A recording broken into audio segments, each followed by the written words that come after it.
Bonjour, je vais te raconter mon histoire. Cette histoire s'appelle Tina et la sirène. J'espère qu'elle va te plaire. Il était une fois un moment rien que pour toi. Un instant tout doux, comme une caresse. La caresse de l'eau, où tu pourrais simplement t'installer et fermer les yeux pour écouter cette histoire. Et alors que tu écoutes le son de ma voix, ton souffle devient un peu plus lent, un peu plus profond peut-être, comme une vague tranquille qui vient et qui repart.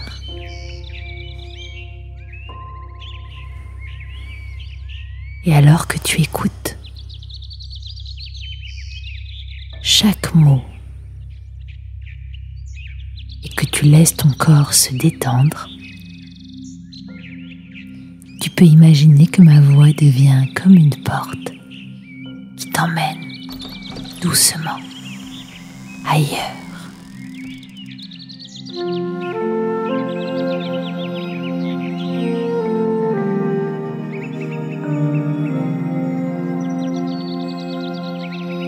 Il était une fois une petite fille qui s'appelait Tina.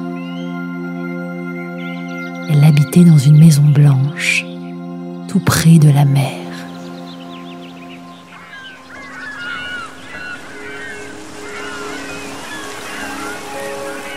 Chaque matin, elle aimait marcher pieds nus sur le sable encore frais, écouter le bruit des vagues et rêver qu'un jour, elle verrait une sirène.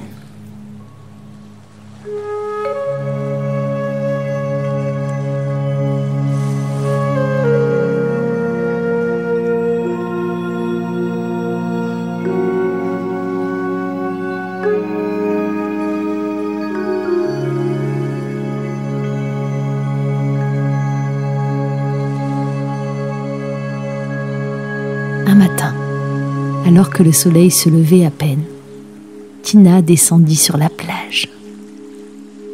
Elle crut voir quelque chose bouger derrière un grand rocher. Son cœur fit un bond. Elle courut vite, les pieds dans le sable, humide, le souffle court. Mais, quand elle arriva, il n'y avait rien. Juste le vent, les coquillages et le silence immense de la mer.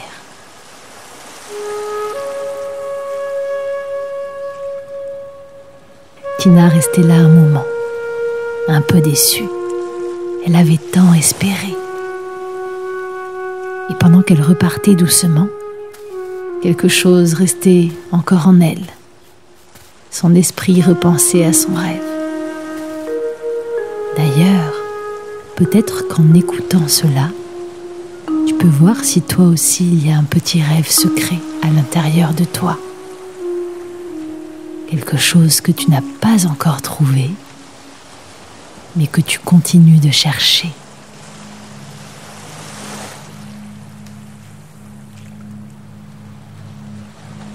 Le lendemain, Tina revint, et le surlendemain aussi.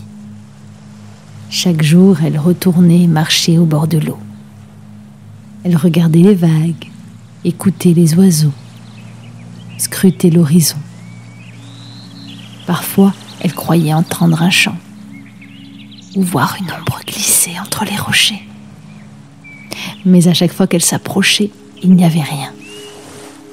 Pourtant, elle continuait. Peut-être que toi aussi, alors que tu écoutes cette histoire, tu peux ressentir à quel point certains rêves sont importants, même quand on ne sait pas encore ce que l'on cherche. Et ce matin-là, alors que le ciel était un peu voilé, Tina ne voyait toujours pas de sirène. Mais quelque chose attira son attention juste au bord de l'eau. C'était une mouette. Elle nageait en rond, trempée, ses ailes collées. Elle semblait perdue, incapable de s'envoler. Elle essayait de grimper sur le bord, mais elle n'arrivait pas à déployer ses ailes lourdes et humides. Alors Tina s'approcha. Lorsqu'elle vit que ses plumes étaient mouillées et semblaient collantes, elle pensa immédiatement qu'il y avait quelque chose sur cette mouette, peut-être du produit, de l'huile, ou juste trop de fatigue. Alors elle tendit ses bras doucement. Elle enroula la mouette dans sa serviette, la serra contre elle très délicatement. Elle décida de l'appeler Salka. Et ensemble, elles rentrèrent à la maison. La mouette ne bougeait pas.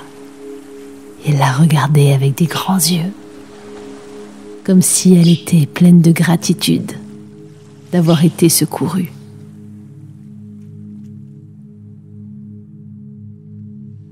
Avec ses parents, Tina lui donna un peu d'eau douce, quelques miettes de poisson et surtout beaucoup de calme. Ils la lavèrent doucement à l'eau tiède avec douceur. Et toute la nuit, Salka resta blottie, à sécher lentement. Peut-être qu'en entendant ça, toi aussi tu peux sentir ce que ça fait. Quand quelqu'un a besoin de soins et quand tu donnes sans rien attendre.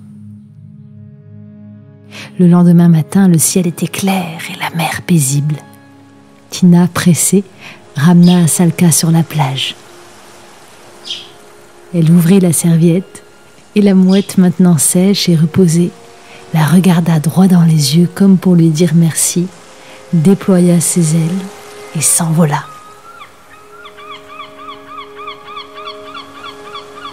Elle tourna une fois au-dessus de Tina, comme pour lui dire merci, puis disparut dans le ciel. Alors Tina sourit. Elle était heureuse.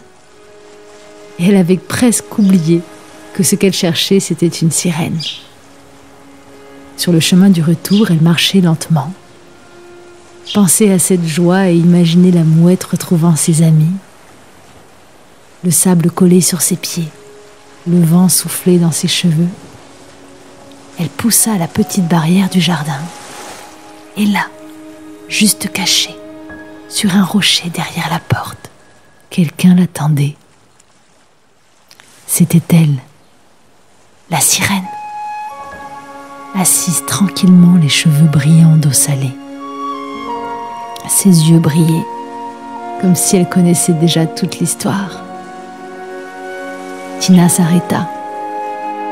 Elle n'avait plus besoin de courir ni chercher, car elle comprenait que tout était relié à la mer. La sirène lui tendit la main et sans un mot, elle lui fit comprendre que c'était justement parce qu'elle avait pris soin qu'elle était prête à la rencontrer. Et peut-être que toi aussi, tu peux ressentir là où tu es cette sensation qu'il y a des cadeaux immenses qu'on ne peut recevoir qu'en marchant vraiment sur le chemin.